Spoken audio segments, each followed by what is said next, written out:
Welcome back, everyone, to the Framework Podcast, Episode 7. I'm David Waselkow, founder of David Waselkow Therapy and Consulting here in Chandler, Arizona, but also work with consulting clients even more broadly with my friend, colleague, co-host, golfing buddy, good friend, Tyler Burke. All the things. Owner of Omnian, among other things, providing incredible services to those with intellectual and developmental disabilities.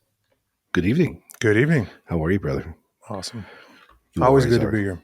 It is always good to be here. You're lighting things on fire here. You're doing extraordinarily well, my friend. We're doing some big things, yeah. Big things, Mm-hmm. exciting things, Yeah. Paradigmatic shifting types of things. Paradigmatic, for sure. There's the word. We think we're going to put a caption underneath anytime there's a word that comes out that people are like, Yeah, you can have the Tyler dictionary on the bottom of the screen while we're both looking shit up. Yeah. Yeah. Mm-hmm. I think we need to do that. We need to get somebody in here who can close caption and translate for you. Yes. Uh-huh. And well, us too, I mumble. It's for different reasons. Well, still same thing. Pretty funny, right? What the fuck did you just say? Huh? Yeah. Wait, rewind that. Wait, what? Did that just happen? Uh-huh. I'll tell you about something else that happens. You ever been to a dinner party or a social gathering and you get the prep talk from your spouse or partner? Now, don't say anything. I think they're in therapy. Or you watch a movie, they're in therapy. They're kind of fucked up. Mm. Be careful. Tyler's in therapy. Yeah. Yeah. Right.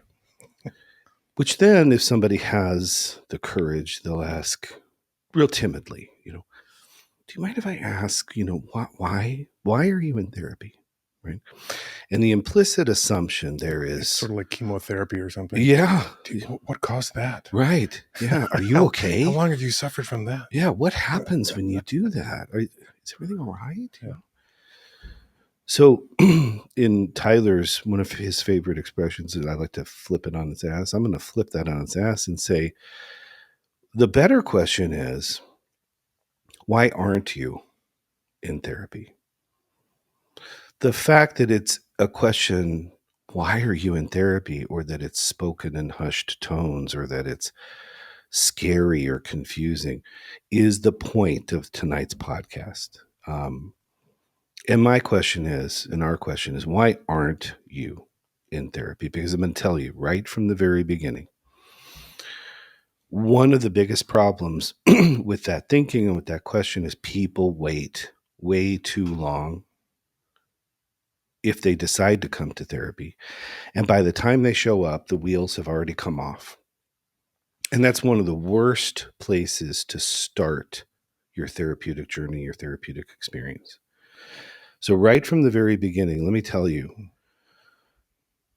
long before you start experiencing problems in your marriage or romantic relationship, for example, go to therapy to learn how to be a better lover, a better spouse, a better partner, better couple. Go to therapy long before you start experiencing problems so that you can find the authentic, better version of yourself and position yourself for success rather than positioning yourself for reacting to problems when things go sideways. So the question is not, oh my gosh, why are you in therapy? The real question should be, why aren't you? And I know it sounds like a shameless self-promotion from a therapist, but truth exists independent of our ability to see it or not. And I'm telling you, in 70% or more of my marriage and sex cases that come in, they're already coming in in what clinicians we would call high conflict marriage. It has been a mess, a real shit show for a long time. And there's a lot of damage, and there's a lot of hurt, and there's a lot of bad patterns and habits. And it is harder to untangle that when we come in hot like that than it is to build the foundation and learn tools for thinking, tools for communicating, how to do relationship, how to do sex and be a better lover. So much more important to do that ahead of time than it is to wait and go when things are screwed up or messed up. Okay. I was the perfect example of that. When I first reached out to you for some of the consulting work we did was to help me process through and going through a divorce. And once we sort of went through that piece, I realized, well, shit, I'm not going anywhere. Let's stay in this thing. And it was really just sort of the ongoing, I think, with the piece that you're talking about. So to speak to flip it on its ass kind of idea. Yeah. Had I, it's exactly really wish what I would have done. But sort of the ongoing piece of not needing to be in crisis to need some help is super legit. Right. And I love that you use the word crisis there too, because we all know if you study decision making, if you're in any capacity, academically, business management, leadership, whatever, optimal decision making does not happen in crisis situations. Mm-hmm. I mean, that's where we're really challenged to make good decisions, to see things clearly and so forth. Mm-hmm. The best space in which to make those really important decisions is before all that stuff happens. Well, it's damn near impossible to learn during crisis. Absolutely. Right? Cognitively. Absolutely. Yeah, really well said. And I think one of the few things that seems like a relic of the past, I remember some clergy members, churches would require or insist on a premarital counseling thing as a box you had to check before they would marry you, and you could get these 3 sessions with the minister or the priest or whatever. And whether that was valuable or not remains to be seen, but the idea really important. I would say marital counseling beforehand or in the early stages, crucial. Same with pretty much everything else. The good old 3-session package from the Father John. Yeah, right. Yep, got it all figured out. We're ready to go. Let's tie the knot. And, there you go. Yeah. The most important decision a person will ever make in their life is who they decide to partner with. So one would think that getting a little bit of assistance on how to do that partnership would be a very smart thing to do. Yep. So the question is not why are you in therapy? It's why aren't you in therapy? And so we did a little Google consulting to try and figure out what are the common reasons that we're hearing sort of in the public about why people are not in therapy. And how does that square with my own experiences? And we come up with a list of 8 things that we think are pretty interesting and pretty compelling. I'm going to go through them. So notice right away, a lot of these things are probably your prohibitive thoughts. But let's start with number 1, stigma. Divided this into 2 parts, an external stigma and internal stigma. Stigma about therapy. From the external point of view, kind of like I was joking about in the introduction, people experience feelings of shame and embarrassment to admit that they're in therapy. And I think that the idea there is therapy must represent that I'm fucked up. I'm broken, I'm defective, I'm all those things. And so therefore I feel shame and embarrassment that I'm going to therapy and I've got to hide and sneak in the back door and put my head down and be embarrassed, because if I wasn't so messed up or fucked up, I wouldn't have to be here. And then there's the internal stigma, the self-doubt, the fear that leads a person to think, well, if I'm in therapy, that must mean I'm weak or I'm crazy. So that's the number one thing that we found on Google, and I see it here often daily. Sure. Stigma. I I spend far too much time in a bar over the last few years. I wouldn't quite say I was like the norm type, but they knew it. They knew who I was. Uh, and I was very, it would inevitably come up of, are you in therapy? Because you need to be.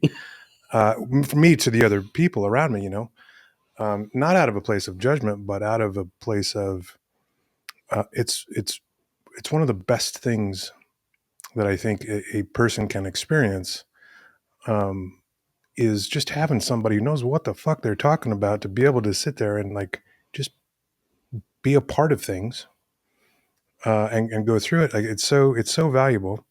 But I remember every time I would bring it up, just the look on their face, like "fuck you," it was like no, that's not an insult. Right. It's just a. I wish that we could. I wish that stigma was, because it's thick, right? Yeah. It's deep, and certainly for guys, I think, because I do struggle oftentimes just asking for help, but for some reason, being able to kind of break over this, for me, once that happened, it freed me up, and I think a lot of people really get stuck. That's so common. I hear that all the time. Yeah, I hear it all the You time know? too. And I appreciate you saying that. And the question itself seems to imply critique, Mhm. that there's something wrong with you and that you need to fix it. And if you think about how we've been applying the framework to everything, first and foremost, let's recognize one of our principles: always and forever separate person from behavior, right? So, sure, a good reason to go to therapy is if something is wrong, but what's wrong? The thinking, the idea, the approach, not you, the person. So, if we remove the stigma, what we're really saying is that a therapist is a partner, a guide, someone who is helping you understand the nature of the problem and then move to solution, trying to come up with adaptive, healthy, sustainable, functional solutions to the problems and disrupt the patterns of thinking, behavior, communicating that led to the problem in the first place. In the ideal situation, you're going to go to therapy before problems are problems so that you can understand yourself, understand how relationships work, understand how communication works, understand how sex works, understand how conflict works and can work. Then you're not so afraid of it and you're not likely to make so many mistakes. Well, and most of the things you just mentioned, it seems like it has more to do with removing ignorance than fixing something broken. It's a huge point. Yeah, and that's something that, man, I wish I would have started this at 18, 19 years old, because God only knows where my mind would be and my life would be. Had I had some of this information back then. That's why it's so exciting to be able to get to do this, because so much of this is simply about just overcoming ignorance. And ignorance is not a bad thing either, right? Something else that has a very negative stigma to it, but it's actually a beautiful thing because there's a very easy solution to it. And that's just getting around somebody with something to say. And there you go. Yeah, and I wonder if the ignorance piece gets turned into a negative concept because of ego. You often talk about ego. Mm-hmm. It's hard for us, for some reason, to admit that we're ignorant. But what does that really mean? It just means we are uninformed, uneducated. Mm-hmm. We need to learn. It doesn't have to be a pejorative statement. It just, the word means we don't know what we don't know. You always hear that, I don't say always, but I've heard it a number of times, when it usually comes up for me in the sense of like having a job interview, and sort of the idea of, if you don't know the answer to a question, the proper response is, but it's okay to say that you don't know, but you'll find out. Yep. Kind of a thing. Mm-hmm. And it's almost like this, in that sense, Yeah. having the ability to find the answer, even though you don't have it, is a strength. Mm-hmm. But in this context, not knowing the answer, it means we're fucked up and broken. Yeah. It means we have a weakness. Right. But anyway, so it's all perspective on that. It is all perspective. And I think we get confused because Human beings, as social animals, were designed for relationship. Whether you believe that design to be divine or evolutionary, it doesn't matter. We're designed for that relationship. Mm-hmm. So the presumptive idea is I should know what I'm doing. I should be good at it. And we do relationship from the moment that we're born.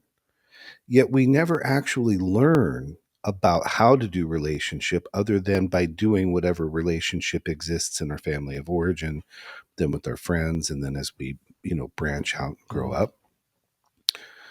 But relationships are a skill. Communication is a skill.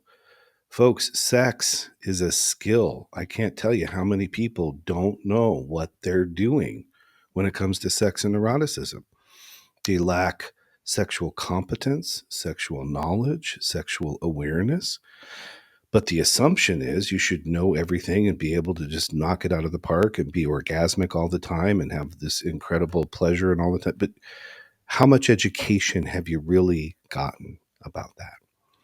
We all know sex education in this country is horrific.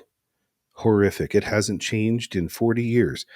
You get an anatomical based discussion that's usually done with the boys in one room and the girls in the other room by the goddamn gym teacher.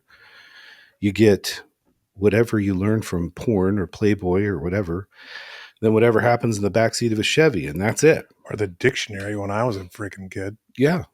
Anyway. Yeah. So there's no education. So why go to therapy? Learn about how to be a good lover. Learn how to be a good partner. Learn how to communicate effectively. And do those things not just for your partner or for your family, but my goodness, do those things for yourself. So when we really examine the stigma that's attached to therapy, we see that it is loaded with mythology and stereotype. And the simple way to put it is they're all lies. You're not in therapy because you're fucked up. You're in a fucked up situation, or your thinking has gotten fucked up, or whatever the case may be. Therapy is the precise place to be. So the real question is, why aren't you in therapy? If you aspire to have a long-term relationship, or a short-term one for that matter, if you aspire to have sexual satisfaction, to communicate effectively, if you aspire to be understood, if you aspire to accomplish things in your life, partner with a good quality therapist that's a good fit for you. Those are the reasons why you should be in therapy. It's almost a non-negotiable. Hmm. We talk about exercise and fitness a lot and why it makes so much sense to get a trainer. Well, why? We don't know what we're doing. We think we do, but we really don't. So you hire an expert. Your car shits itself. You think you should be able to fix it. Okay, maybe, maybe not. I don't know. The last 15 years, I open a hood. I can't even tell what the hell is underneath there. Things have gotten so complicated. Not going to let my ego get in the way or think that I'm weak, defective, or deficient because I can't fix my car. I'm going to call the mechanic and say, I can't fix my car. In life, which is what therapists help with, theoretically, ideally, Mm-hmm. you got to hire an expert and partner with them so that you can learn how to do these very important life skills. And I will tell you, not to be redundant, the biggest mistake you can make and the most miserable that you can be in your life is if you choose to partner with the wrong person. So, understanding your decision-making criteria, understanding your worth and value, understanding what you bring to the table, and making yourself a high-value partner. Those are things that you learn in therapy. You don't learn them elsewhere. Mm-hmm. You learn them in therapy. Well, and I think it's important to point out too that, and we'll get to this, I think, in a little bit.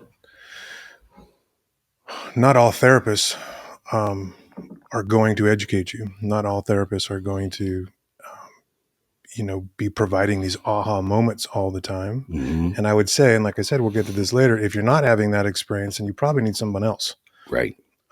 because there's nothing like that's where this gets really fun and exciting, and where it becomes something to look forward to is when Wednesdays at 3:00, dude's going to blow my mind. That's something to look forward to. Right. just rehashing my own shit and having somebody ask me how it makes me feel about it all the time and not really giving you any tools or, like that's nobody wants that shit. No. And I think that there's a lot of people that don't know the opposite exists or the other exists. Agreed. So again, hopefully not to turn this into a commercial for you or something, but it's that we could. I think hopefully that's something that we can accomplish here is shed some light on what a good therapist looks like. It's a very important component and a good segue to the second reason why people don't go, and that is Google says, and AI and ChatGPT call it lack of providers.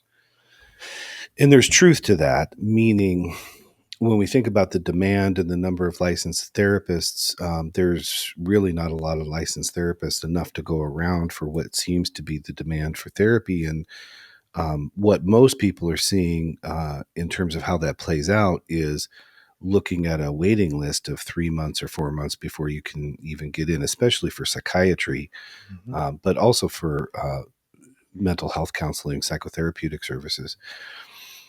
I would say it's not necessarily a lack of providers that's a compelling problem, though that is a real problem. I would say it's a lack of quality providers, and even more so, it's a lack of quality relationship between provider and client. That's the big thing. Mm-hmm. So to your point, and one of the services essentially we want to provide by doing this podcast is helping people figure out how to find the right therapist for them.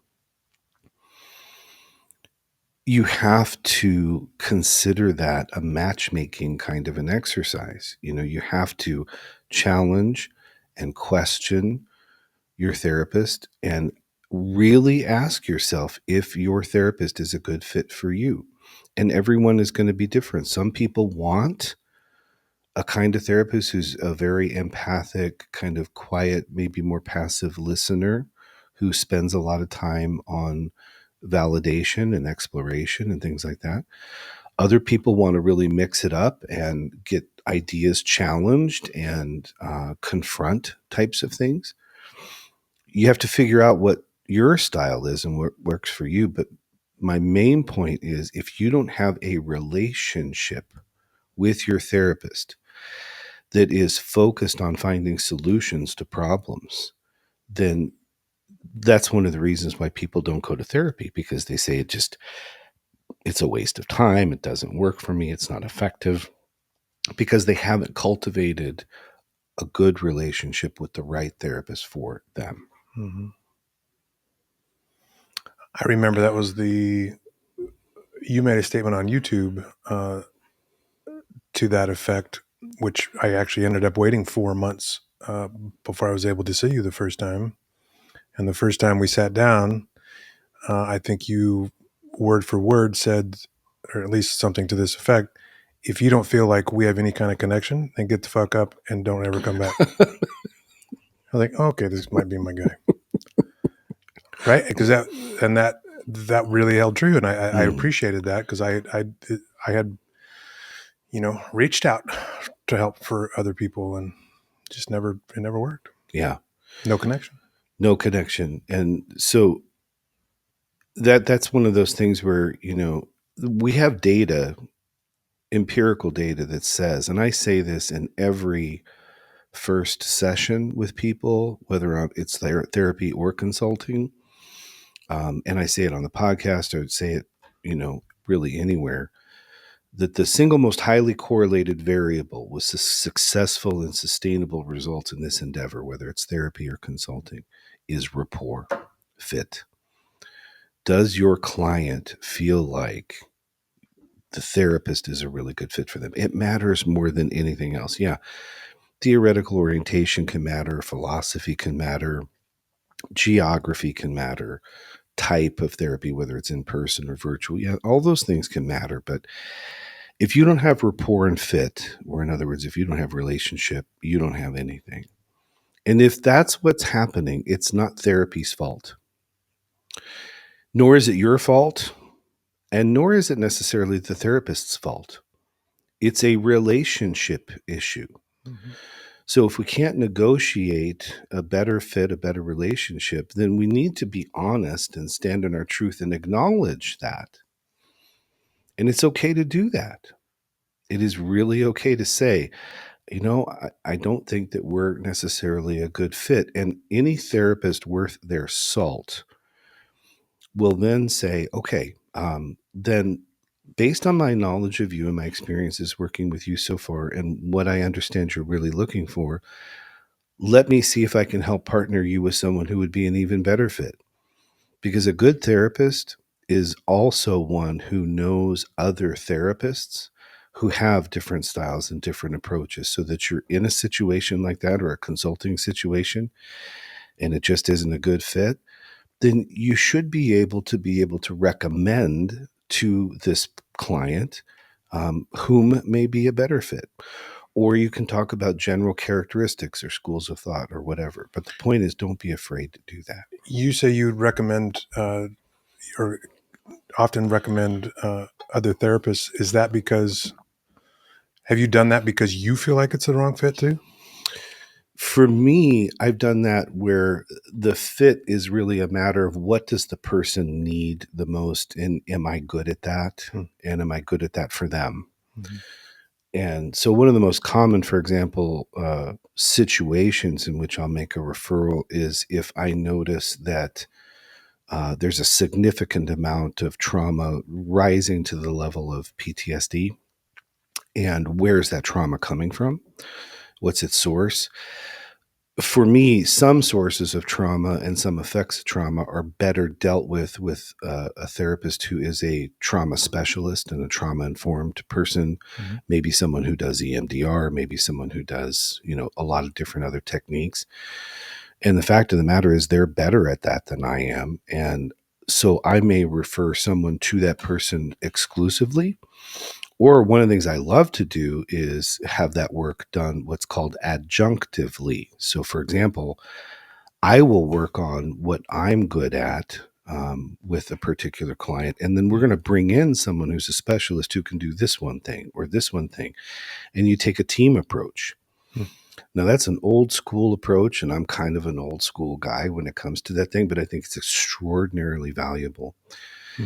And in that situation, if you have a good relationship with the therapist that you're referring to and they're open to collaboration, the client wins every time, because now you've got a team of people who are bringing the best of what they do, what they have to offer as a contributing thing to getting to the goals that, the client has. Hmm. In a few instances, I have known that I just wasn't going to be a good fit because of personality or because of style. Mm-hmm. I tend to be someone who likes to really get to the heart of the matter and like to do that fairly quickly. I always say if you've been in therapy for many years and you're not making any progress, you're wasting time. So that may be a pace or a level of directness or a desire to get to the core and then move to a solution that just doesn't jibe very well with a person. They may want something different from what their therapy experience is. And so I have to be honest and authentic and say, I'm probably not the best fit for you.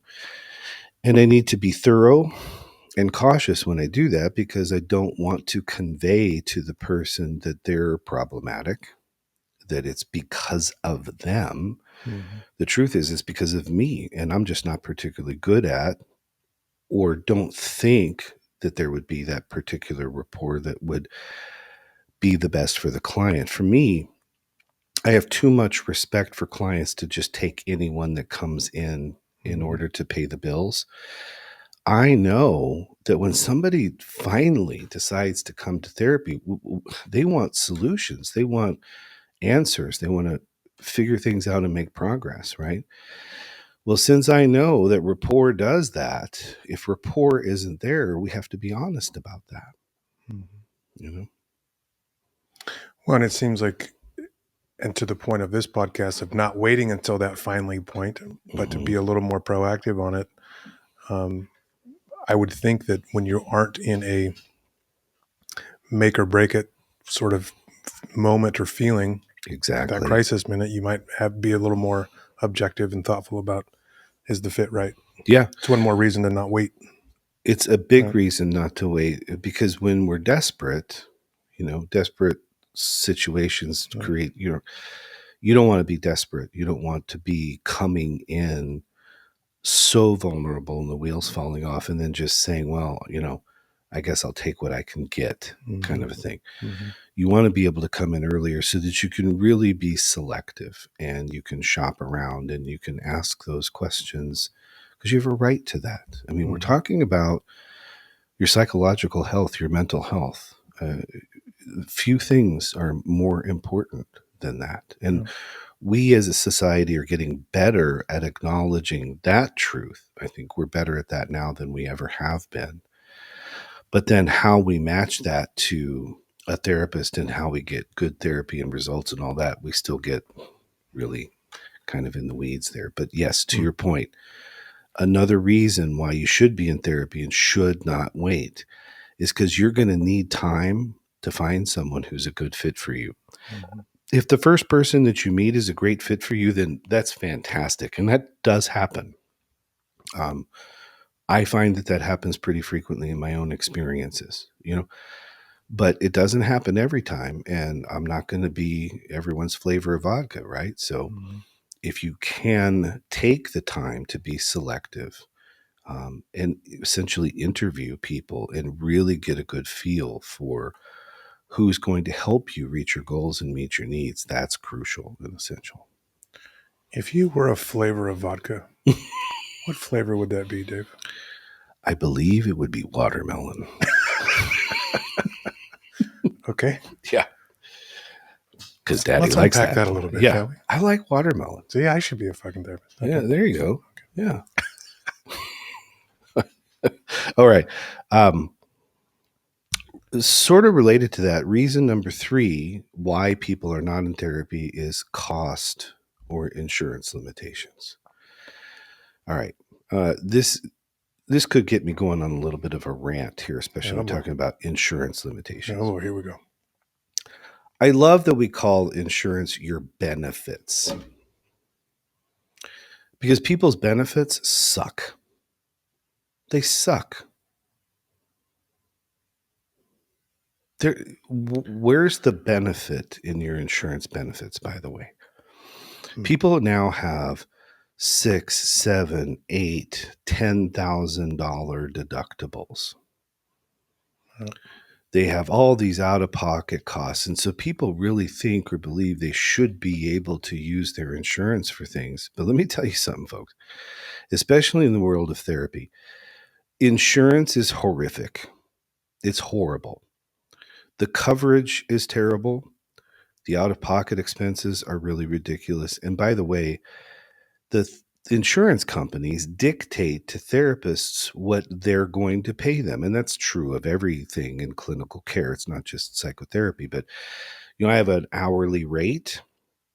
I've decided that that's what the value of this service is, and I have a right to do that as a business person and as a clinician. The insurance company says, fuck you. Here's what we're going to pay you.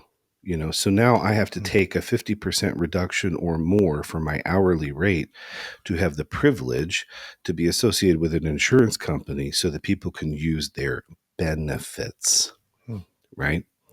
So insurance limitations, they are real, and people really understandably, they want to be able to use them. But when you think about the kind of insurance that you have and that most people have, at the end of the day, it's probably no better than catastrophic insurance, which is important to have. But,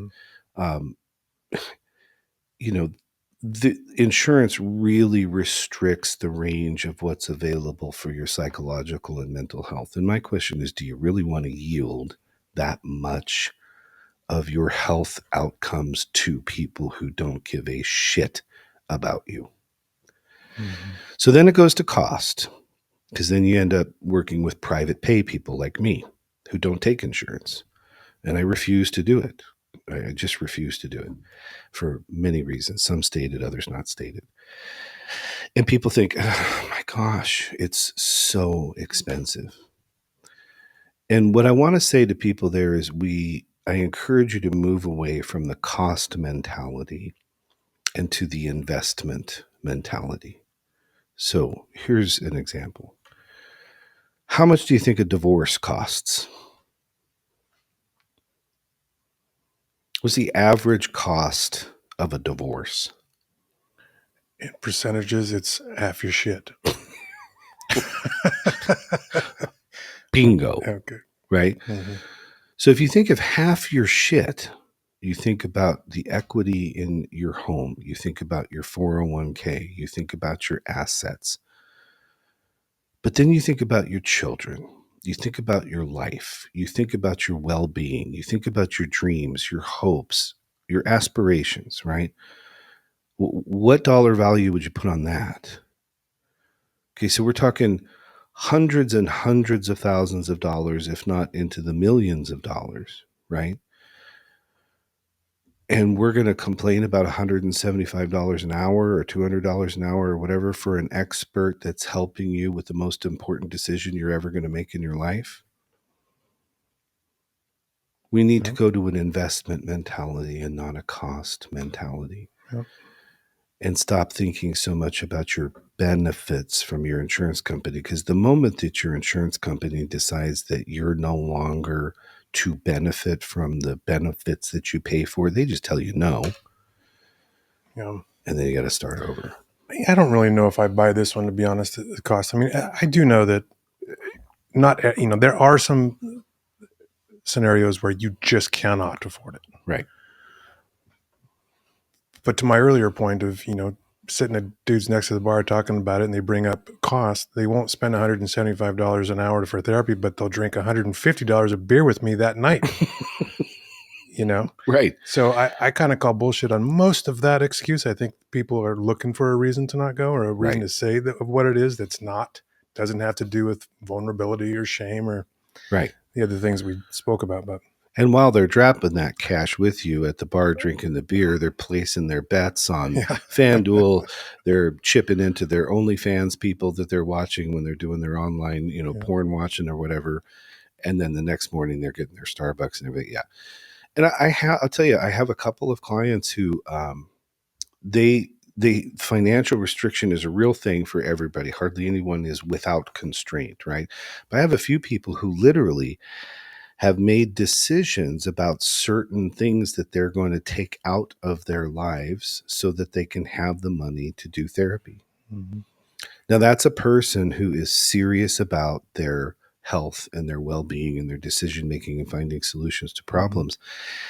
And I'm going to tell you, as that person's therapist, I respect that in all my clients so much. And so what that means is that I'm not going to allow someone to come in and just focus on problems and, be sorrowful and everything else and leave it at that and say, oh, time's up. I guess I'll see you next week. Mm-hmm. No, if you're not making progress, if you're not finding solutions to problems, if you're not growing and learning and figuring things out and increasing your satisfaction, then you are wasting time and money.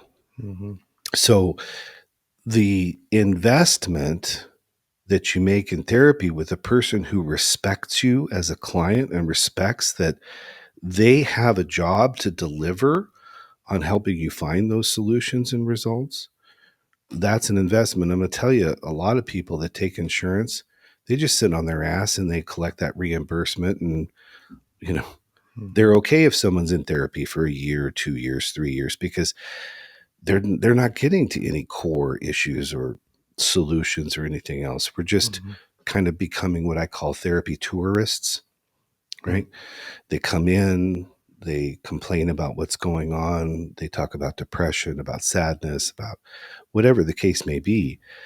But no one takes the next step and says, all right, well, how do we correct this? What are the solutions? It's important to understand the problems. What are now our solutions? And what are we going to try out there in the wild to correct that and fix that? If therapy is just about coming in on Wednesday at 3 o'clock to vent or to whine about something or to get special care or attention and not go any further in that, From my perspective, you're wasting your time and you're wasting your money. And that's not what therapy is or supposed to be. And I think when we go to stigma and stereotype, a lot of people think that's exactly what it is.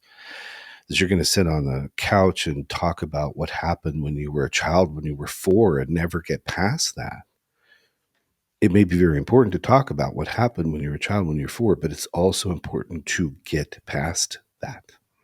And if you're not, you're wasting time and you're wasting money, whether it's yours or your benefits. Mm-hmm.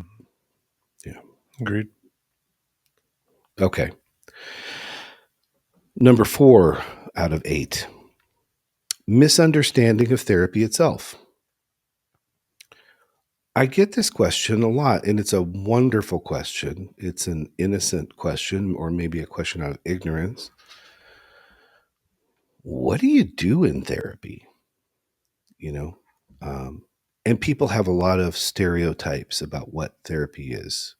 Do you remember what yours were before you did consulting work? Different, but I think you also did some therapy work. I mean, did you have misunderstandings before? Well, sure. And I also had, I've probably seen, I don't know, 5 or 6 different therapists in my life.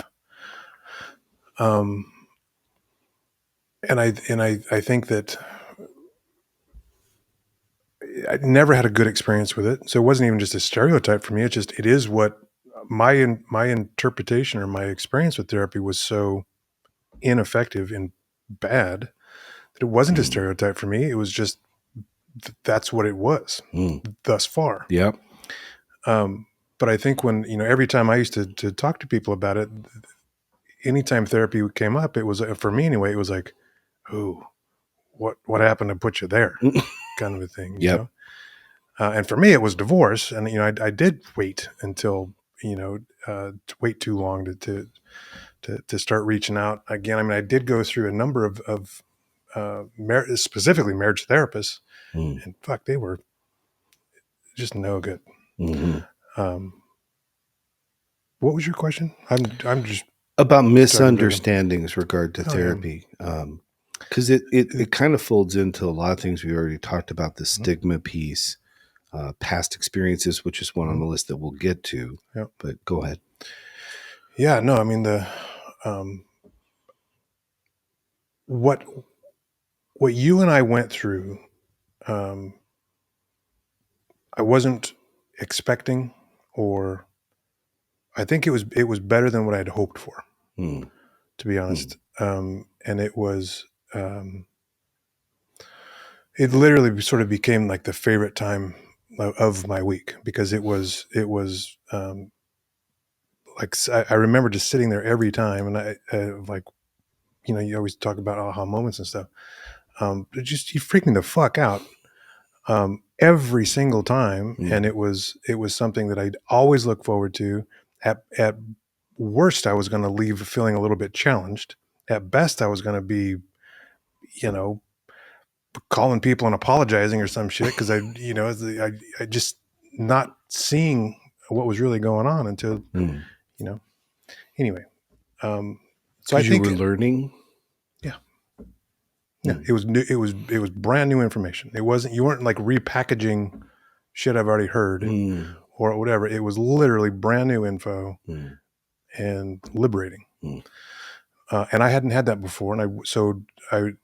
And nobody, unless you've gone through that, it's hard to convince somebody that that's even real. Yeah. Hence why everybody I meet almost is like, man, you fucking need therapy. And that is not an insult. No. I wish my experience on everyone. And I think it's just a matter of finding the right person. Absolutely. Honestly. And I really appreciate you saying those things. It's very kind of you. And we can hug it out later. We can. We should. Okay. I like hugging you.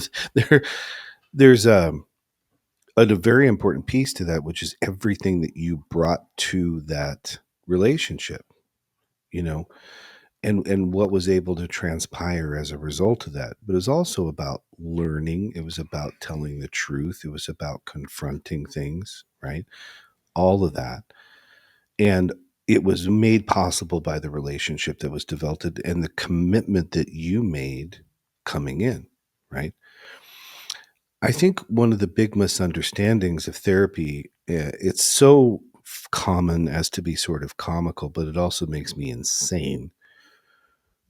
People think or misunderstand that what therapy is about coming in and talking about your feelings. And I'm convinced that that's what keeps most men out of therapy. In fact, the two biggest things that are finally going to bring men into therapy are a relationship crisis or a work crisis. And they wait until the very end when the wheels have come off and everything for a whole variety of reasons. But they also misunderstand what therapy is, and they think that I have to sit down and literally talk about my feelings. And many people, male or female, would rather get poked in the face with a sharp stick than talk about their feelings, right? Mm. So here's where your investigation and your questions and your rapport with the therapist is really important, because if you're meeting a therapist like me, I'm going to say what I typically say, which is feelings are important, they're real, and they matter, but feelings are not facts. And I think it's important that we understand that feelings are an outcome of what we think and believe. So if we want to change how we're feeling or do something about how we're feeling, then we need to examine and challenge how we're thinking and what our beliefs are. And that takes us to the framework, and that takes us to the rules, and it takes us to prohibitive and affirmative thinking. It takes us to learning how to communicate our why, understanding what the fuck our why is in the first place. And it's the whole framework. It's my whole system for doing it, right? However, if you're a feelings first, feelings only, feelings primary person, you may not like that. That may not work for you. That may not be effective for you. So if it's not, it's important to say so. And then the therapist, in that case, me, either makes an adjustment so that I can provide the kind of services that the client is requesting, and do that as a licensed, educated professional and I think, a decent, kind, good human being, because it's not my way or the highway. I'm going to make adjustments based upon the strengths, the needs, the preferences, the desires, the rules of my clients, right? But it's still going to fit into the framework because that's what I do. If that isn't what a person is wanting, then it's important for that person to say that, and it's important for me to respect that, which I do. I don't sit there and say, well, no wonder you're fucked up and you're wrong. Get it. I would never do that. But if that's what the person needs or wants, then they need to be matched with a person who does that well and who thinks differently than I do. But if you have a belief that therapy is only about feelings, I'm here to tell you, no, that is not the case. And even therapists who feature that prominently in their work, they know that what we think, the cognitive side, and what we do, the behavioral side, is just as important as the feeling side. And so there is a blend there for all therapists, right? So we want to dispel this misunderstanding that what happens when you go into therapy is you cry constantly and you feel embarrassed and you feel scared and you feel vulnerable and all you talk about is your feelings. And then the therapist says, time's up. We'll see you next week. Well, that type of thinking, it makes me picture like a chiropractor where you need an adjustment. So you go in and they adjust you a little bit and then you leave. And every time you need an adjustment, you got to go back to the chiropractor for an in-session adjustment. Interesting. What I appreciate about the framework and the work that you and I did and continue to even do this is similar process. It gives me tools and it gives me something to do when you're not around. Right. I can navigate relationships and things differently because the framework applies to everything. And that is the best part, right? Because we can have one deep conversation, we could explore some feelings, do fuck whatever in a session, but I'm going to go do it 5 other times this week when you're not around. And that's very, very different than sort of the chiropractor take of work talking through feelings for an hour a week, you know? I am thrilled that you said that.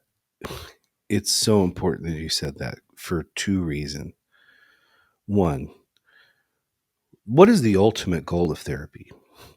It's for me to fire you, or for you to fire me. You're working yourself out of a job. Exactly. Yeah.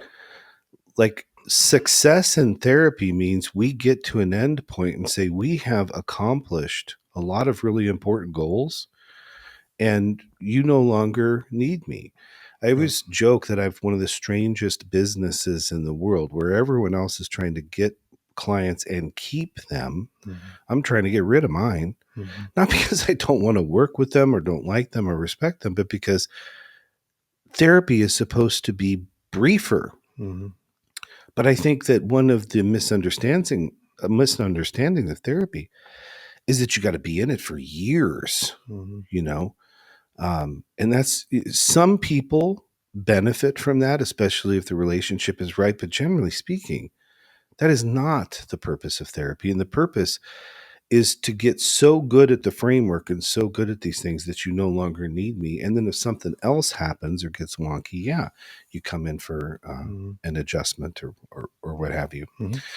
The second part that I love is, one misunderstanding of therapy is people think or believe that therapy occurs in the therapy room.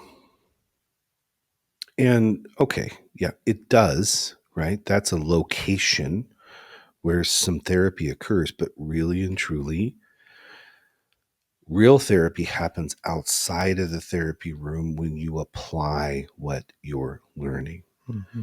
So if you're not learning anything, if your therapist isn't asking you to do things out there in the wild, away from the therapy room, and test the hypotheses, test the interventions, see what works, right? And what doesn't.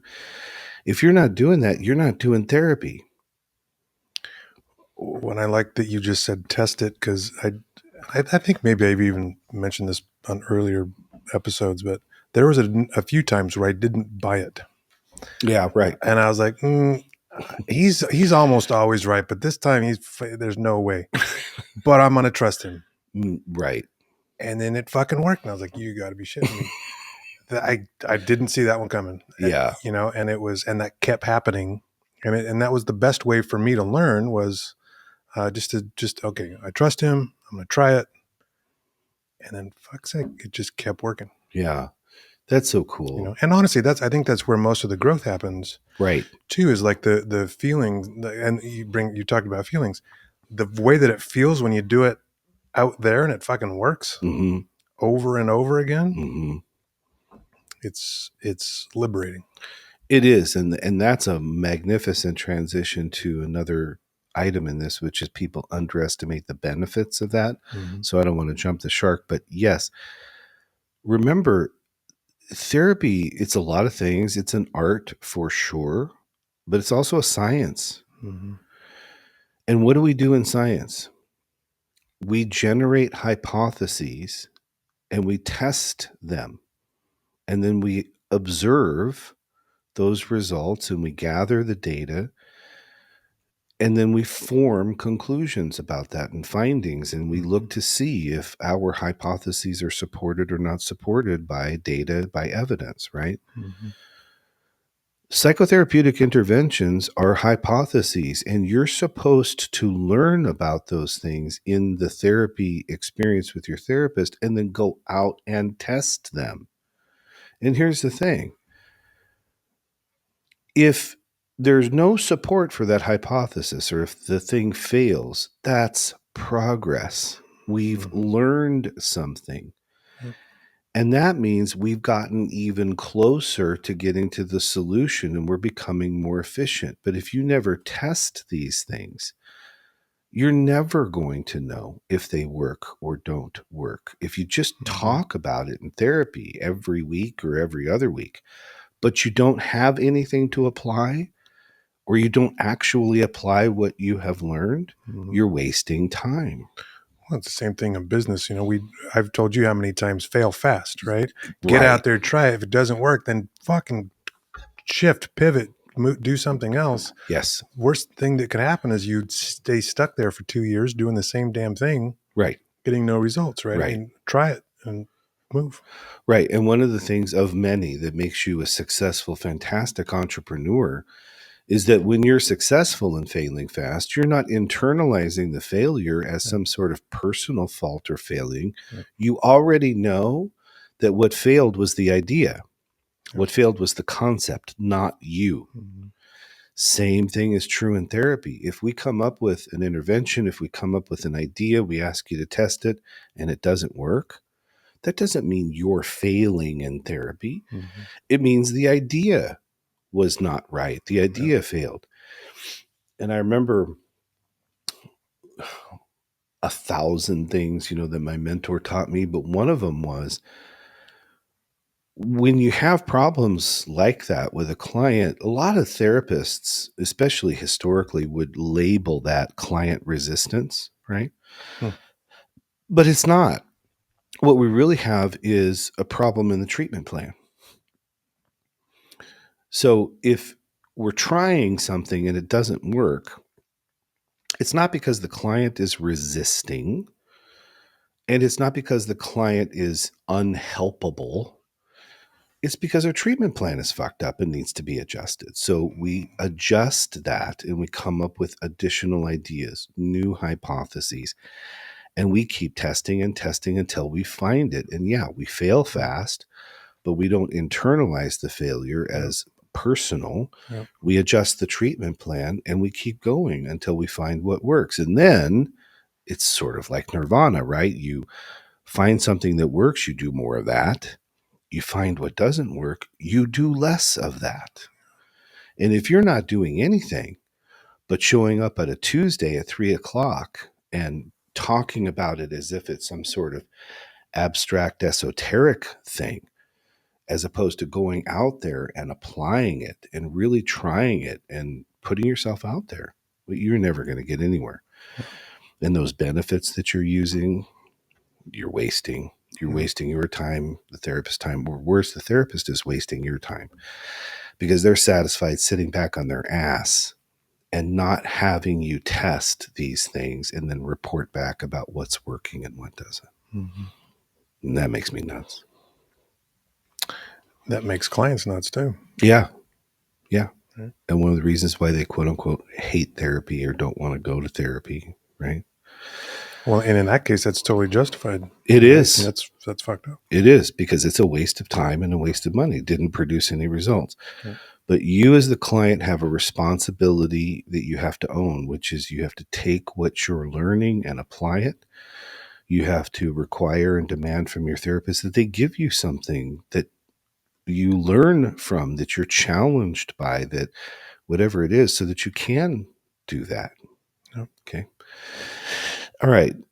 Next one. So that's underestimating the benefits, right? We misunderstand therapy. We underestimate the benefits. The benefits of therapy, if you apply what you're learning, are enormous. We have restore function. We have reduction in depressive symptoms, reduction in anxious symptoms. We have increased levels of satisfaction in all of your relationships, increased self-awareness, the establishment and sustenance of confidence, better parenting, better everything, right? The benefits of therapy are enormous, but you've got to do the work. And the therapist has to do the work. I say this all the time. We do the heavy lifting in therapy. When I was at my previous place, I was in a pain clinic. I was the staff psychotherapist for a pain clinic. Then the only one. And I would joke around with my colleagues and with the patients there. And I would say, listen, if you want easy, go down the hall, take a pill, take a shot. That shit is easy. We do the heavy lifting in here. And it is. Mm-hmm. It takes courage. It takes gumption. It takes discipline. It takes trust. It takes all kinds of stuff to do therapy well. And it is the heavy lifting. But when you pick up the heavy things in life and you move them and you do that again and you start making progress, you get stronger, you get better, you get healthier. So those are the benefits that come from the work of therapy. I actually don't remember it being that hard. That's interesting. Speak to that. I'm not saying that everybody has that experience. I'm just, as you're talking, I'm just thinking about it. It became a joke with most of the people in my life. It was like, oh, I'm going to see Dave today, and like, look out. And I would send that text to numerous people. Going to see David, look out. And then, because they knew in, an hour and a half, they were likely going to get an apology text from me, or I was going to, it was going to mean something for them. And it was always something, it was like this recalibrating, this sort of we talked about adjustments or something. And it was something that I really enjoyed it. Mm-hmm. That was after the divorce process, but so I do recognize that. But I just wanted to put that out there. Yeah, you've never been afraid of work either, though. That's I don't know if you give yourself enough credit. It didn't feel like work because maybe, I don't mean to obviously speak for you. I think there's a better word than work. What is it? I don't know. Keep going. I don't want to interrupt you, but I interrupt that thought. But I think maybe just like rules sort of gives me can give the wrong impression sometimes, or at first. I think there's a better word than work. I guess it depends on a person's relationship with that concept itself. You did that. If you put it in another context, you'd never work a day in your life if you're doing what you love, kind of a thing. So work can seem like drudgery or exhaustion or what have you. Maybe the word is effort, sustained effort. Not sure. But it doesn't have to mean suck is the point. That is an excellent point. It doesn't have to mean suck. Although, let's be real, sometimes it sucks. I mean, you're in the middle of putting together a transformational program that is going to go probably nationwide. And that's exciting. And it's your vision. It's the entrepreneurial stuff. It's all the things. But then what were you talking about before we went online today? You spent 8 hours working with this, tedious spreadsheet that has this really wild rule that if you have one character in the wrong spot, it messes up the whole thing. Okay, that's work. And that sucks. But that little bit of suck is a part of a much bigger thing that is a love, as a passion, as an excitement, all right? Yeah. Therapy, I think, is very similar, especially when client and therapist are well matched and you're actually laboring and working instead of sitting back and complaining and whining only and then hoping that everything changes as a result of that and that alone. Or thinking that, well, if I just get this off my chest, I'm going to feel so much better. Well, okay, you may, and there is great benefit of venting and getting things off your chest. But what are we doing to disrupt any patterns of thought, behavior, communication, or perception that are allowing that to continue to emerge? That's what therapy is, right? And there's a difference between therapy and friendship. They teach you this in therapy school, right? You can sit down with a friend of yours and you can be compassionate and attentive and you can listen and you could be that soft place for your friend to land and you can do all that. You can even give some advice, right? That's great. That's wonderful. It's helpful, useful. It isn't therapy. That's not what therapy is. Therapy is something different.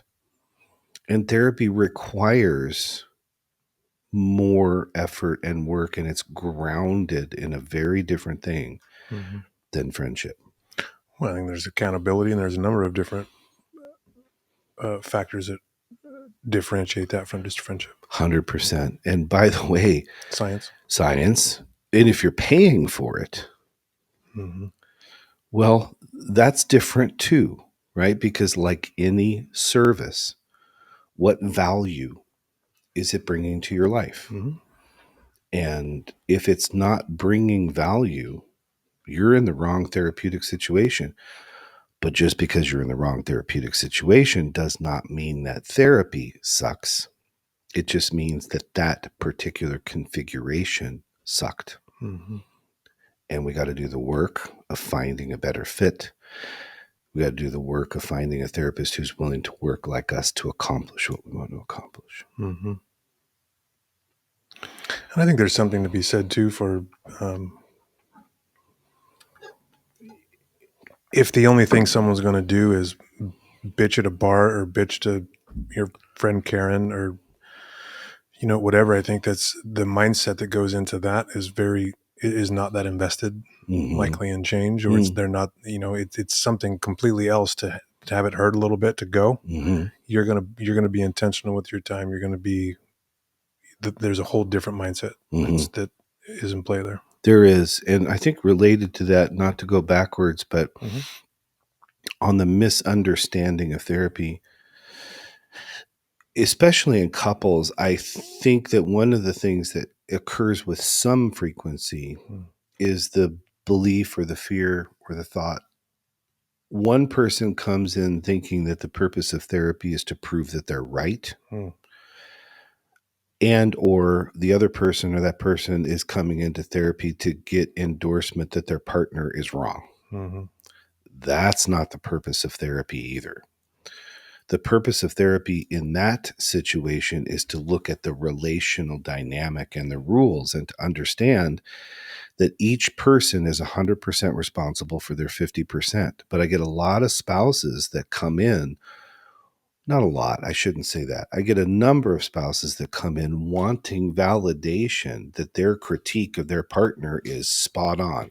Mm-hmm. And then they'll weaponize therapy and say, well, the therapist said that you did this, Mm-hmm. right? Kind of a thing. And the competition continues. Mm-hmm.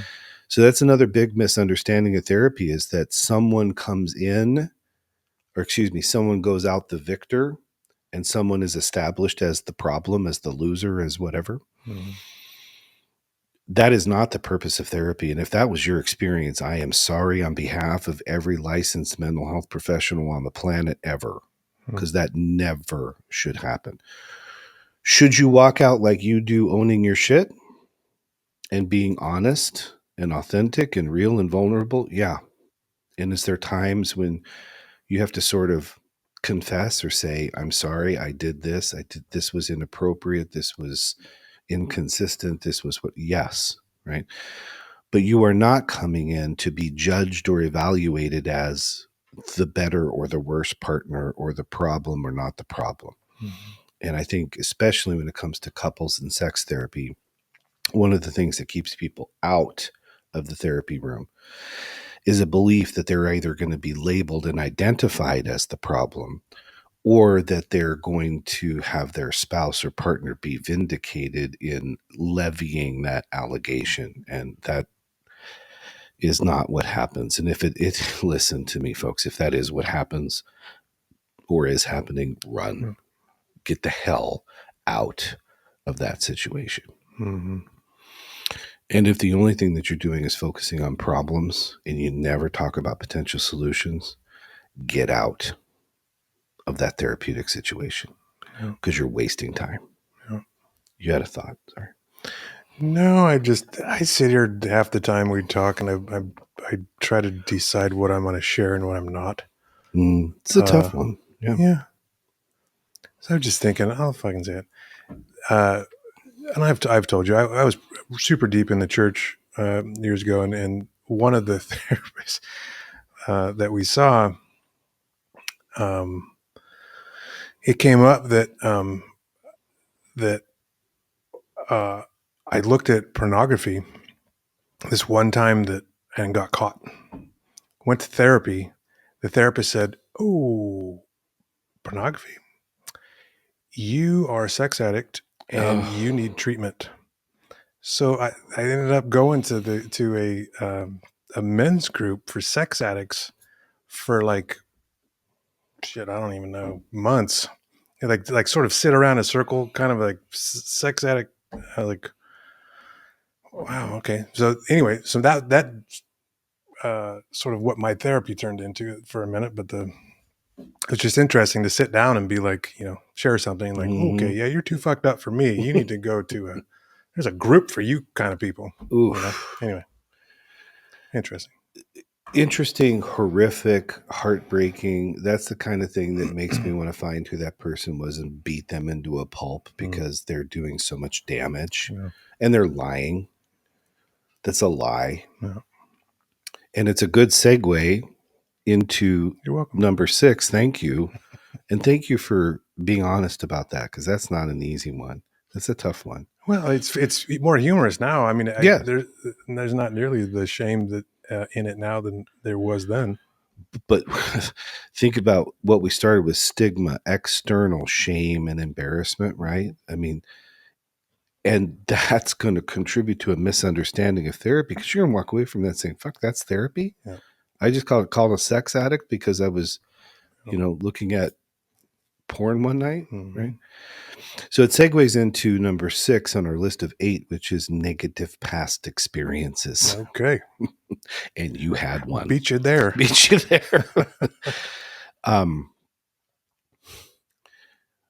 I shudder way more often than I want to when I hear stories of clients telling me what some of their previous therapeutic experiences were. And so I think the stigma with regard to psychotherapy, the misunderstandings, the underestimate of benefits, those problems are our fault. People who are licensed therapists, or worse, people who are unlicensed and masquerading as therapists, we have a responsibility, and we've got to own that there has been a lot of cockamamie, crazy, fucked up ideas that have taken root in the evolution of the field of psychotherapy, And there have been a lot of hypotheses tested that ended up being, really wrong. It's an art, it's a science, it's a collection of imperfect people theoretically trying to do the best empirically validated right thing. But there are many stories, too many stories like yours and others, of horrific or bad or just negative past experiences, and that's going to keep people out.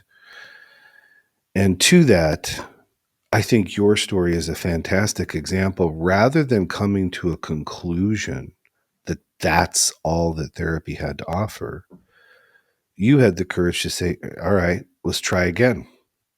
Let's look for something that's more effective, more consistent with my rules, my values, better fit for me. Now, that's much easier said than done. If you don't mind my asking, how did you do that? How did you recover from being judged and labeled inappropriately by a person who had no fucking idea what they were talking about, and then come out of that situation with the belief that it still could be useful for you to find a therapist to work with that was helpful? The crisis hit. That was the therapist before the last therapist before my divorce. Right. So, I mean, that one kept me out for a while, and then, things got progressively worse, and then tried again. But I think that completely eliminated the idea of like staying in it. Number one, during the process, or probably at a time when we were really needing it, and certainly took any kind of want to be proactive out of it. So it was just out of sheer necessity. I wasn't trying to better I was trying to better myself. I wasn't. We were up against a wall. Yeah. Yep. Yeah.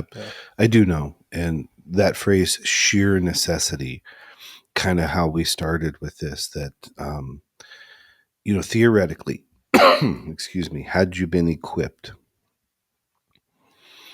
with knowledge tools much earlier on. You know, you may not have gotten to that place, right? And that's the point we're hoping our audience understands and learns.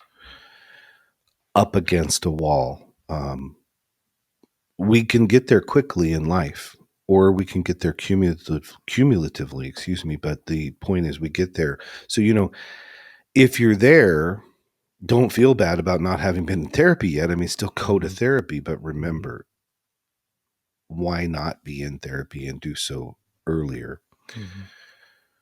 When a person is in crisis, when they are up against the wall, it's a different protocol. It's a different set of things that you want to do in therapy. And I think from an educational point of view, generally speaking, what I'm going to do if I'm the therapist of record in that situation is move immediately to whatever can create some stabilization.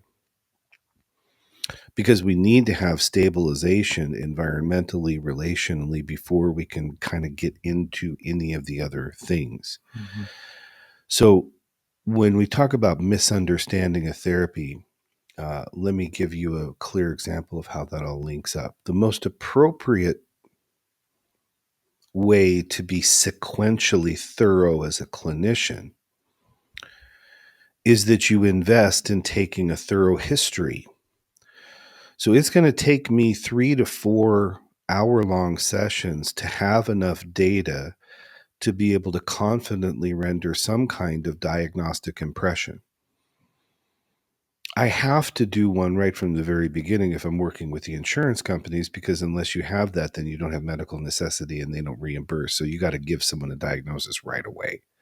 But you do that by making it provisional, which is code for this is the impression and the criteria I think the person makes now, but we're still gathering data. We're still trying to understand what's going on. Here's the point. If you're in crisis and you're up against the wall and you finally decide you want to have therapy, then you want help right goddamn now, right?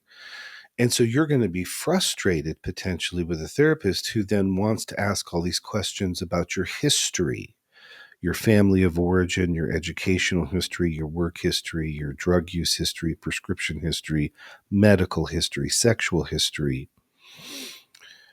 But that data is crucial, because if you don't gather that data and then you just move immediately into therapy, and then 6 weeks later you find out that there's something in the history that bears on this and you're on the wrong course, you're wasting time.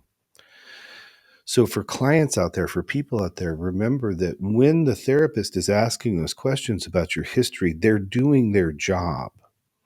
It's a very, very important part of the clinical process. But if we're in crisis, I think, and this is just the gospel according to me, meaning this is how I do it, the therapist has to be very attentive to that and balance the two. So start working on what is the immediate presenting problem to get to some sort of stability, something you can give to them right away that can start the process of unfucking what's going on. But don't forget to take the time to circle back to a thorough rendering of the history, because in the absence of that history, you're flying blind, right? So I think people may, in their misunderstanding of therapy, saying, oh, here we go, we're going to talk about my childhood and we're going to blame everything on my parents. That is not the purpose of taking a history.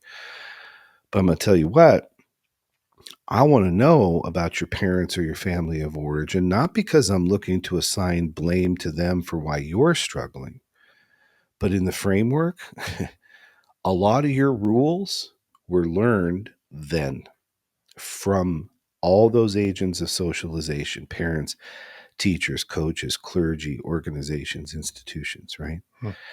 If I don't take the time as a clinician to understand the history, then I don't have the time to look at all the rules that are in play. And I can't teach the client about the rules and help them find the rules until we go there together, right? So that's another very important thing that people may misunderstand, especially when they're up against the wall and they're in a crisis kind of situation. And I think it's okay if you're a client to lean on one side or the other, understanding that the history is really important, but being able to say to your therapist, listen, happy to talk about my family history, sexual history, whatever, in good time or in due time. But right now, here's what I need. And very often I will say to people, whether they're in crisis or not, I'll say, what do you think you need such that at the end of this appointment, when you walk out of the door, you're going to feel like you spent your time well and you have an idea of what you're going to do out there in the world, in the wild. Hmm. So, point is, if you have a relationship with the therapist where you can advocate for the right now need, Yeah. and you can understand that the therapist needs that crucial data to understand you and your system better, then you're going to have a better outcome from your therapeutic experience. So it's not a quick fix always, is what you're saying. No, it never is. Nothing, and nothing worth doing is ever easy. It's not quick. Sometimes it is. Now, this is the fun, interesting part. Every once in a while, there's a moment psychotherapeutically. It can be early on, can be later on, where you say something, and you said it earlier, it's that aha moment. Mm-hmm. Now, as the client or the therapist, you may have said one version of that 4 or 5 times already, but there was something different about this phraseology. There was something different about this particular moment, Mm-hmm. and it hits, right? And then there's real significant insight, real significant change. Think about therapy as a process that is dynamic rather than static. And when I explain this, I say progress is never linear. So if you think about your experience in therapy and you think about it as a scatter plot, you have a bunch of points of data all over, right? What we're really looking for is a line of best fit for that scatter plot that is trending upwards, okay? But in therapy, you're going to go up and down, up, you're going to go like this a lot. And sometimes people come to therapy and things feel worse for a period of time than they were when they started. Excuse me. And they say, what the fuck is this? I didn't come here to feel worse. I came here to feel better. Mm-hmm. Well, what this is the natural progression of incremental progress, evolutionary over time. You're going to have your ups and downs in therapy, just like you have your up and downs in life. The point is not the diversity of the scatter plot, but rather the line of best fit. Are we trending on a line that shows progress? If we're not, that's not your fault. It's the fault of the treatment plan. Hmm. And so we use our relationship together to modify that plan so that we can have that progress in therapy and get to the point where we're getting to solutions and get to the point where we can do voluntary therapeutic termination and part ways happily, because together we labored to produce positive, sustainable results. Hmm.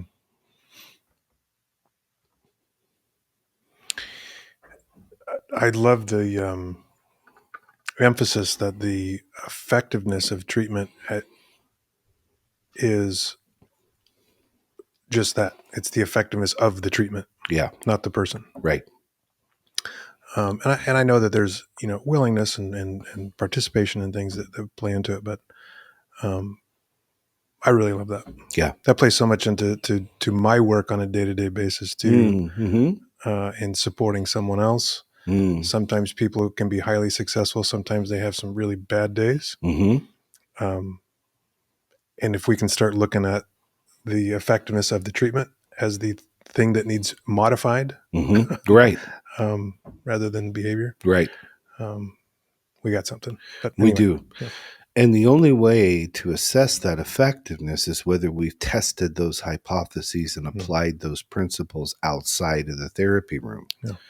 Because otherwise, that's like saying we're lost, but we're making good time. Mm-hmm. It just doesn't make any fucking sense. Mm-hmm. Yeah. Okay. Two more. Love it. 2 more reasons why people don't go to therapy, where our response is, why aren't you in therapy? You kind of referred to it a little bit. Mm-hmm. Religion. This is a tricky one, and it's an interesting one because for millions and millions of people, religion is a source of comfort. It's a source of guidance and peace and all kinds of things, right? It's also a source that can sometimes say to people that therapy is bad. And I will tell you, I've experienced looking at the charter of one of these mega churches that was established. I don't know, I think it was someplace in Texas. And then what they call Mm-hmm. planted a church in the place I was living and working. And in the bylaws, they specifically said that they didn't want anyone seeing outside therapists because whatever that therapist is doing, it's not biblical. In other religious configurations, Mm-hmm. the idea is, well, yeah, therapy can be helpful, but you're not really dealing with the core problem of the soul, Mm-hmm. stuff like that. And religion can also teach a lot of things that are prohibitive in nature or what have you. And all those things can, at times, for a person come together as reasons not to go to therapy.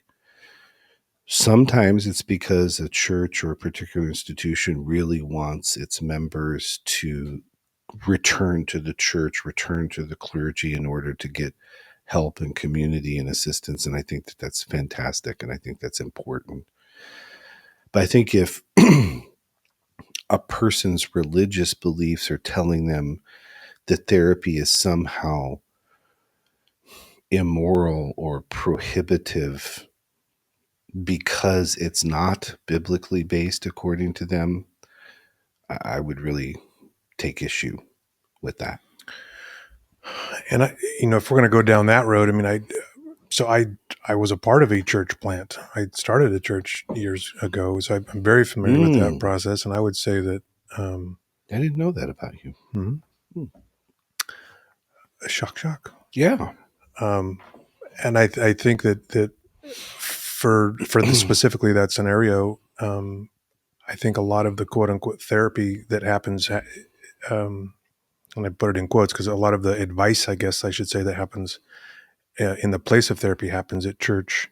And there's so much of that. There's so many opportunities and probably meetings, and groups, and things where people talk. And it's, so I think there's a inherent, I think part of it is, one, they would call that like therapy that you may provide. They would call it as like a secular option. Mm-hmm. But two, I think that would replace a lot of the need for the church, because that is there to, I don't want to say fix people, help people, and liberate people, and all of that. Is that thinking.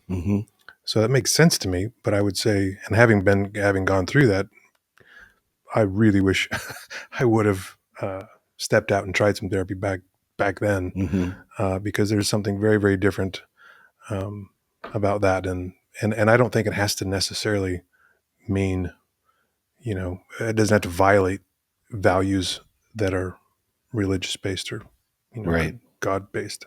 Yeah. Or biblical based. Yeah. And I think, again, most licensed therapists are educated and trained to know that a person's spirituality and or religion is a very important component for that client. And you ask the client or the patient if they want that to be featured in their therapeutic experience or not. At least I do. And I think I'm fairly comfortable and confident in that because my educational experiences and work backgrounds have made me reasonably knowledge on a very eclectic range, especially the monotheistic religions, but other spiritual bases. And so I feel comfortable talking about it. But in talking about it in therapy, it's not proselytizing, it's not teaching, it's resourcing that client's faith, that client's religious beliefs, and leveraging it as a strength and a sort of support towards the broader objective of what we're trying to achieve in therapy.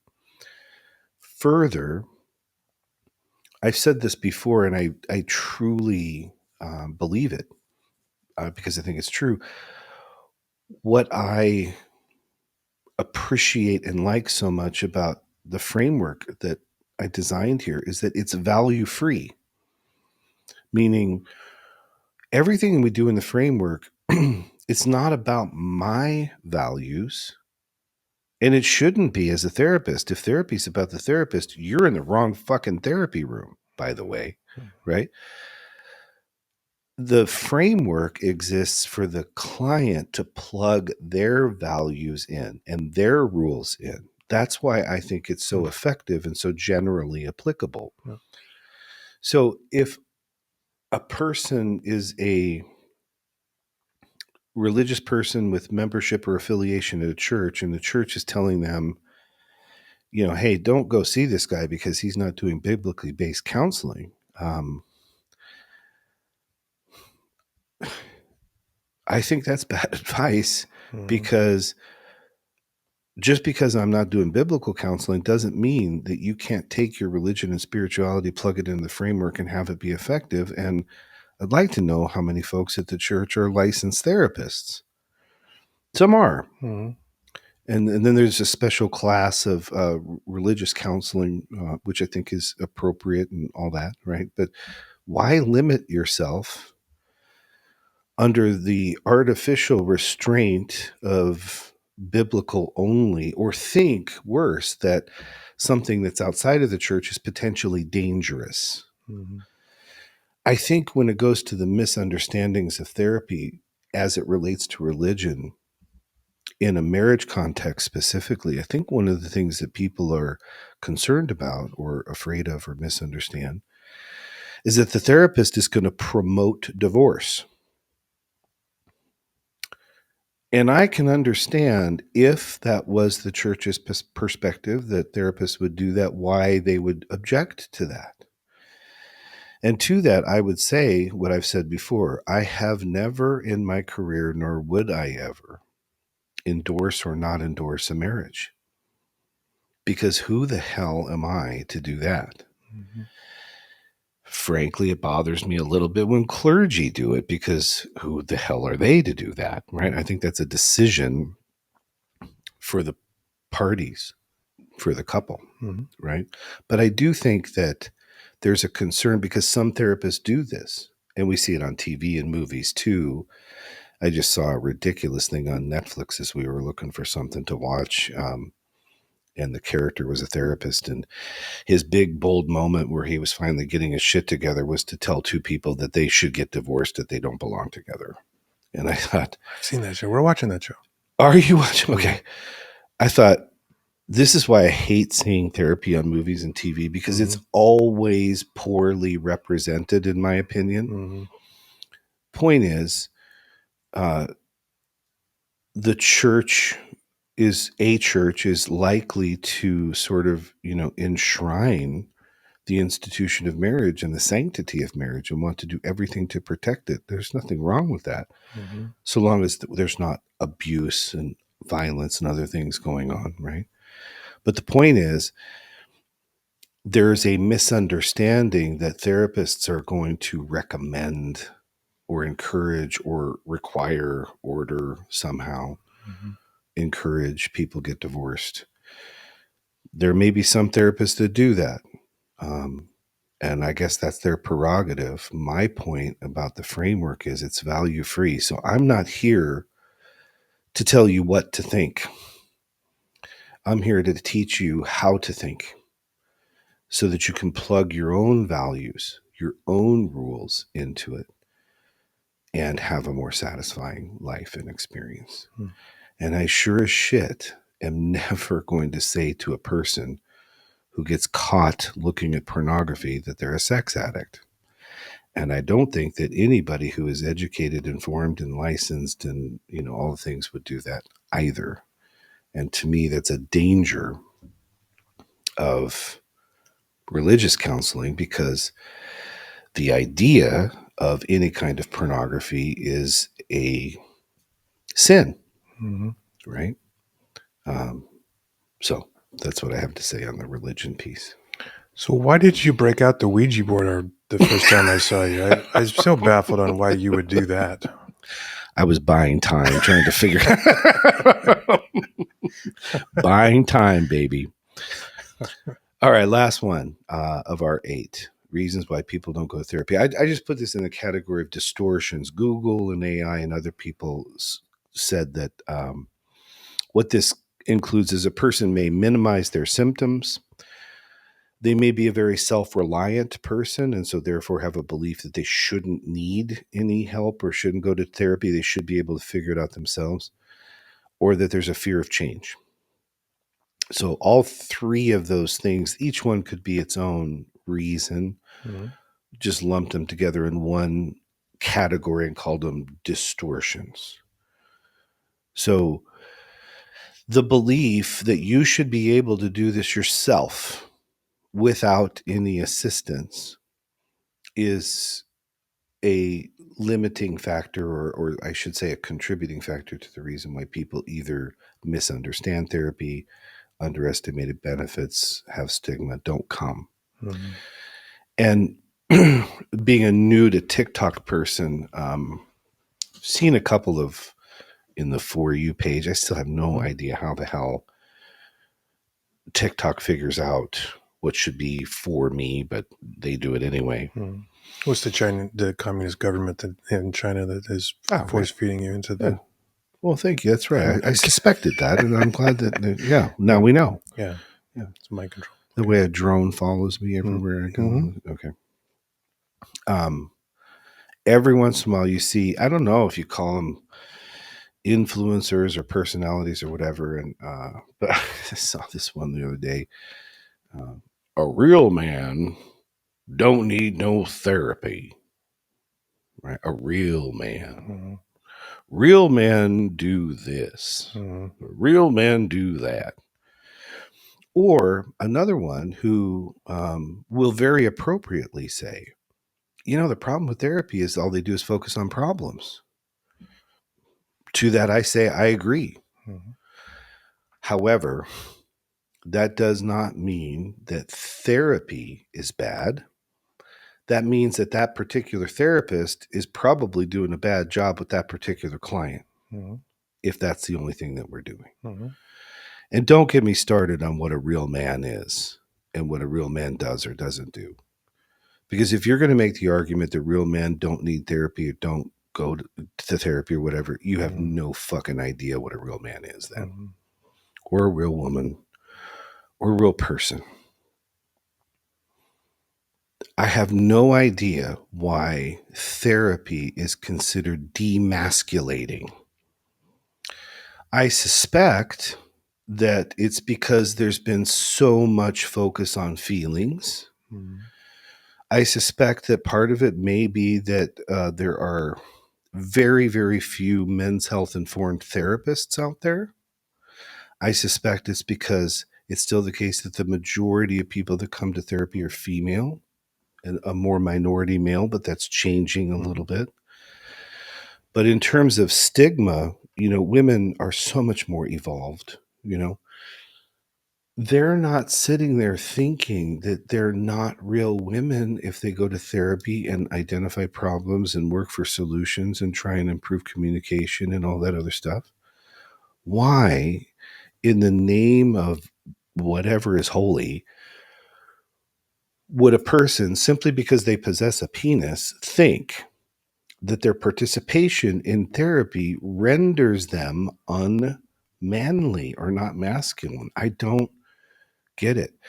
I think there's large groups of folks where the only time men go to therapy is when their wives drag them, right? And then they talk to their buddies about it, and then that becomes what therapy is: the place you get drugged to, right? Dragged to, drug. I think drugged to, and there you go. Yeah. So now it takes about 2.7 seconds to realize that that's a steaming pile of horse shit, and here's why. people have very little problem getting experts for other things that they find valuable, interested, or noteworthy. People will pay for a golf coach. They'll pay for a chef to host a meal. They'll pay a mechanic to fix a car. They'll go to a physician. Real men don't pay mechanics. Right, Okay. exactly. So what I would say is it's a matter of intelligence and self-respect. So to our original question, why aren't you in therapy? If you're a person who respects yourself and respects your partner or spouse, respects your kids, respects your relationship, respects whatever, why wouldn't you be in therapy and doing everything you could to learn how to do that even better? I totally agree. I've had so many conversations about this, and I've been told so many times that the stereotypical therapist is either going to be a woman, Mm-hmm. and what kind of real man wants to listen to a woman, take advice from a woman or whatever. Oh my gosh. And two would be, he's probably some khaki wearing dude with his pants pulled up to his armpits and a sweater vest. True. And yeah. I just think hopefully that's changing. I really do. Yeah. But again, my experience is just so different. But yeah. And I think what you're saying politely is it's our fault. And it is. And I'll tell you, part of it's our fault. And in a humorous way, one of the best, most exciting compliments I get is when people say, what? You're a therapist? Thank you. I say, thank you. You don't look like a therapist. Thank you. You don't sound like, your voice may, but you don't sound like a therapist. Thank you. We, as licensed therapists, and then the ones that are unlicensed and doing this and pretending, have contributed to the critique, which has become the stereotype about why are you in therapy? What are you doing? And that's tragic, I think. Now, if you're a person that likes to pull your khakis up to your armpits and do all those, fine, right? More power to you. I didn't mean any judgment by that, Pat. No. It's the archetype, and it was appropriate, and it's funny, right? Because look at what's in movies and TV. Nearly every therapist there is predictably cast like that or something similar, right? Well, it's like every man in a sitcom is a bumbling idiot, right? That's right, especially if it's on the Disney Channel. Yeah. So you have to be willing to abandon your archetypes and your stereotypes and start asking honest questions. Instead of asking, why are you in therapy? Ask, why aren't you in therapy? What's in the way? Because something is in the way. It's a belief, it's a fear, it's a stereotype, it's mythology, it's bad experiences, it's a misunderstanding of what therapy is. It can be a whole host of things, right? But be honest about that, and let's talk through that, because at the end of the day, the best question is, why aren't you? It is a spectacular use of your time. It's a crucial investment in your health. And let's remember, the mind and the body are not disconnected from one another, okay? Your mental health stuff, your psychological stuff is showing up in your body all the time. It's in your gut. It's in what's called the second brain in the gastrointestinal system. It's why you get the shits, or it's why you're having sleeplessness, or why you're having tension. It's why certain medical conditions are exacerbated, because you have high levels of stress. Increased stress increases cortisol. Increased cortisol increases inflammation. Increased inflammation increases pain. So if you're doing pain management, you better be doing psychological management. Otherwise, you're wasting time and wasting money, pumping yourself full of drugs instead of taking a comprehensive look at your health and understanding that your psychological health has a direct correlation to what's going on in your organic health and vice versa. Because if you're not taking care of your organic health, that produces all kinds of psychological distress. The two cannot be divorced from one another. They are two separate, equal, interactive sets of systems. So if you're managing your physical health and you're going to the doctor and you're exercising and you're trying to eat better, what the hell are you doing by not managing your psychological health? Mm. Why aren't you in therapy? Mm-hmm. And if you're taking responsibility for who you are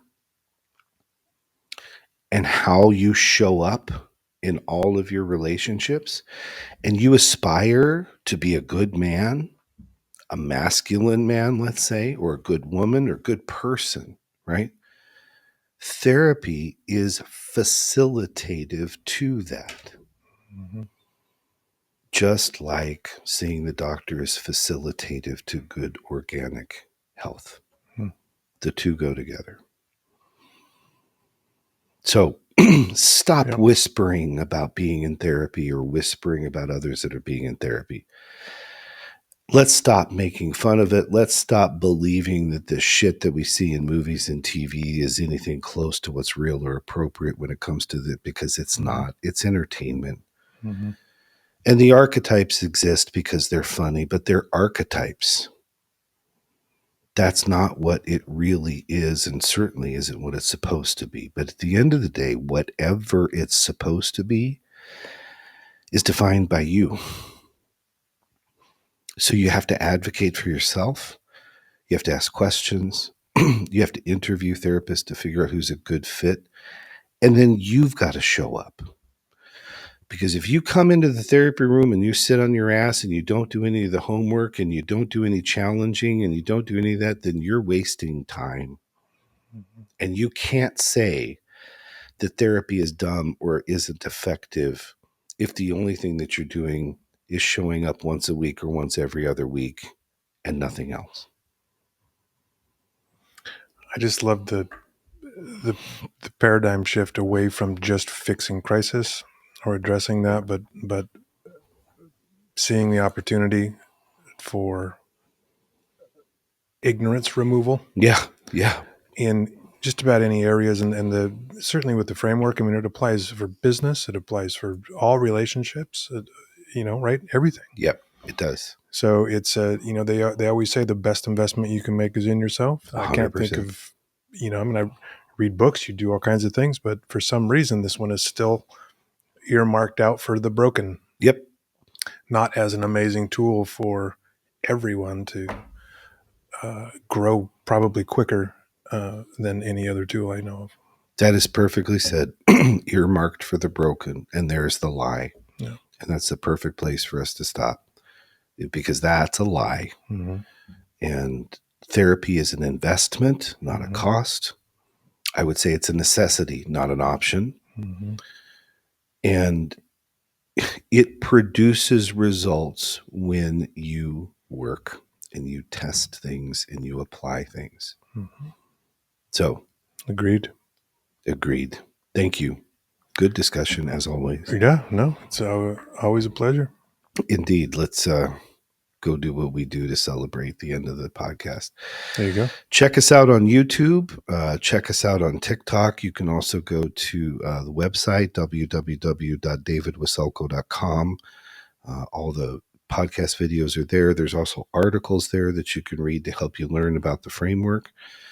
And we'll keep coming back with additional podcasts. And I think next time, or maybe the time after, we're going to have some questions and answers types things from people who've been working with the framework, and they have some questions, and I think it might be fun to field some of those questions and answer them in the podcast, because Cool. if one person has them, many people do. Yep.